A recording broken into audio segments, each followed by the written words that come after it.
Guys, Ratan Tata जी, इनको हम दिल से सलाम करते हैं क्योंकि इनकी वजह से करोड़ों लोगों के परिवार चल रहे हैं। तो आइए आज हम रतन टाटा जी की कुछ बायोग्राफी जानते हैं। डूबती नैया पर सवार होने का जोखिम कौन लेता है, लेकिन ये कहानी उस शख्स की है जिसका सामना हर मोड़ पर मुश्किल हालात से ही हुआ। जन्म तो काफी नामी परिवार में हुआ, गुजरात के सूरत में रहने वाले कारोबारी परिवार में, लेकिन जन्म के बाद ही माता पिता में ऐसा विवाद हुआ कि दोनों अलग हो गए। फिर दादी ने उनका पालन पोषण किया, अच्छी पढ़ाई की, विदेशों में भी पढ़े, लेकिन जब कारोबार शुरू करने की बात आई तो फिर से कठिन हालात से गुजर रही कंपनी की जिम्मेदारी सौंप दी गई। लेकिन बचपन से ऐसे हालात का सामना करने की आदत यहाँ काम आई। उससे मुंह मोड़ने के बजाय हंसकर मुकाबला किया और कंपनी को फायदे में ला दिया। इसी तरह जब इंडिका कार लॉन्च करने के बाद इतना घाटा हुआ कि उसे बेचने की नौबत आ गई, लेकिन फोर्ड कंपनी के मालिक के बेहद ही नकारात्मक कमेंट को भी इन्होंने सकारात्मक रूप से ले लिया।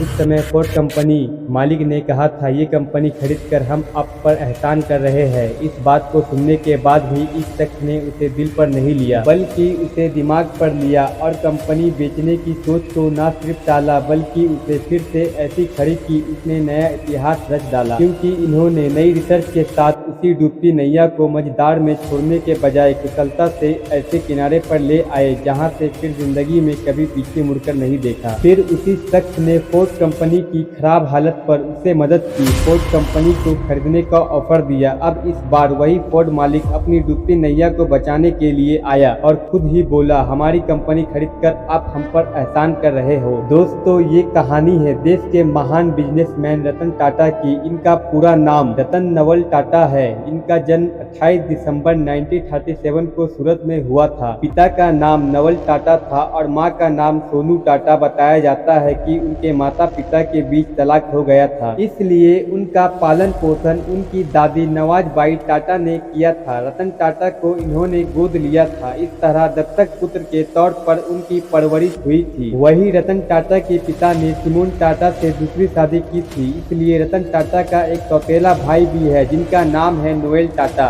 रतन टाटा ने शुरुआती पढ़ाई मुंबई के कैथेड्रल और जॉन कैनल स्कूल में की थी। इसके अलावा अमेरिका की कॉर्नेल यूनिवर्सिटी से स्ट्रक्चरल इंजीनियरिंग की पढ़ाई साल 1962 में की थी। आखिर में हार्वर्ड यूनिवर्सिटी में 1975 में एडवांस मैनेजमेंट प्रोग्राम किया था। रतन टाटा बिजनेस घराने से थे। पढ़ाई के बाद उन्हें साल 1971 में राष्ट्रीय रेडियो और इलेक्ट्रॉनिक्स कंपनी नेल्को में प्रभारी निर्देशक नियुक्त किया गया। जब उन्हें ये कमान सौंपी गई उस वक्त कंपनी बुरे दौर से गुजर रही थी, लेकिन इससे मुंह मोड़ने के बजाय रतन टाटा ने अपनी काबिलियत के दम पर नेल्को कंपनी को इस झटके से उबारा, बल्कि 20% तक हिस्सेदारी भी बढ़ाने में सफल रही। हालांकि इमरजेंसी और आर्थिक मंदी से कंपनी को काफी नुकसान हुआ था। फिर 1977 में रतन टाटा को यूनियन की हड़ताल का सामना करना पड़ा, जिसके चलते बाद में नेल्को कंपनी बंद करनी पड़ी थी और इसके कुछ महीने बाद ही रतन टाटा को कपड़ा मिल,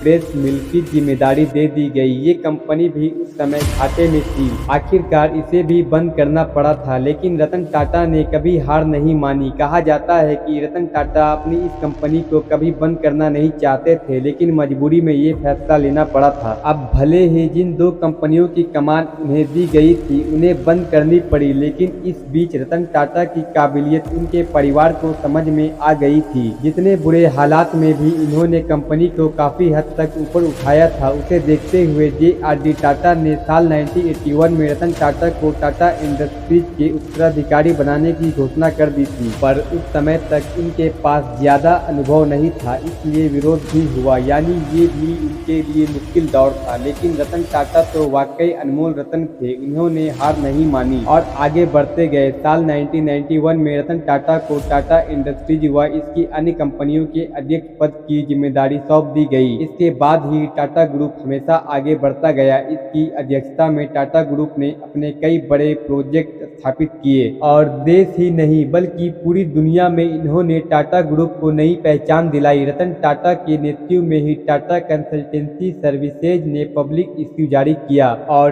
टाटा मोटर्स को न्यूयॉर्क स्टॉक एक्सचेंज में सूचीबद्ध किया गया। इसी तरह की नॉलेज वीडियोस देखने के लिए आप हमारे चैनल पर बने रहें।